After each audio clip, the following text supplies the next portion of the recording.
Good morning, St. Peter's, day 45. We're in the book of Hebrews. When we get a present at Christmas or at a birthday, usually it comes nicely wrapped in wonderful wrapping. And at Christmas time in particular, sometimes the beauty and it can be found in the anticipation of the present, with the lovely wrapping and even sometimes the lovely packaging that something can come in. And when you have a small child, or even a middle-sized child, sometimes they can get more interested. You'll have seen a child be more interested in the box than the present. And many times in my younger daughter's room, for example, she has many different little boxes that she's collected that she uses to build houses. And on Christmas Day or on her birthday, often we find her more interested in the lovely wrapping and the box rather than the present itself. The book of Hebrews was written to Christians who were of Jewish origin, hence the title Hebrews. And they were actually, let me quote from N.T. Wright. He says this: Hebrews is anxious, that's the book, that the people it's written to shouldn't make the mistake of being enamored by the wrapper or the box.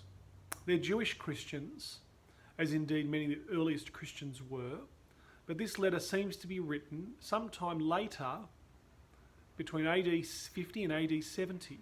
By this time, some Jewish Christians had got quite used to being part of the family that included Gentiles, outsiders, and they'd accepted God's purposes after long years of preparation that had now been fully and finally unveiled.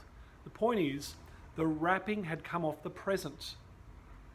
The present was Jesus himself, God's own Son, sent to fulfill everything the law and the prophets had spoken of. They could not move on from the earlier stages of God's purpose and gladly live out the new one on which it had dawned. And so Hebrews is at pains to show that Jesus is better than all of these other previous things that came before, and that Jesus is the fulfillment of these things. Jesus is better than the angels, Jesus is better than Adam, Jesus is better than the law. And this morning, Jesus is better than the angels. Let me just read from Hebrews 1, verse 5. For to which of the angels did God ever say, "You are my son, today I have become your father"? Or again, "I will be his father and he will be my son"? And about the angels, he makes his servants a fiery flame. But to the Son, your throne, O God, forever, and you have been anointed as king. Jesus is better than the angels. And this is so important to Hebrew Christians because they know that the angel gave the law to Moses on the mountain where they received God's instruction. But the writer of the Hebrews is saying Jesus is more important than the angels. Some of us look to spiritual things to help us, to get us closer to God. For the people of the book of Hebrews, perhaps they thought of angels as intermediaries to get closer to God. I lived across the road once from someone who a lot of people used to go into her garage day in, day out, night in, night out, all sorts of weird times. And she was a tarot card reader, or she was some sort of medium. A lot of people want to find out or get closer to God. Sometimes you have a friend who's more spiritual, or a relative who may be connected to ministry, and you think, if I can get closer to them, I can get closer to God.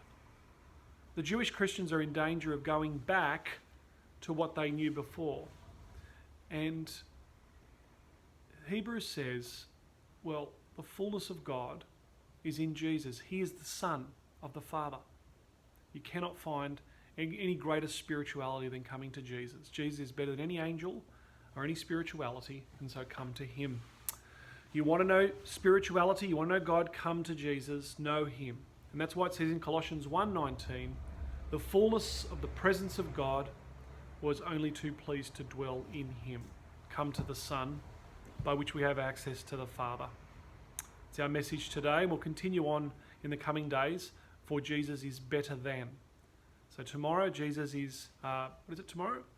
Jesus is better than, or a better Adam. We'll see that tomorrow.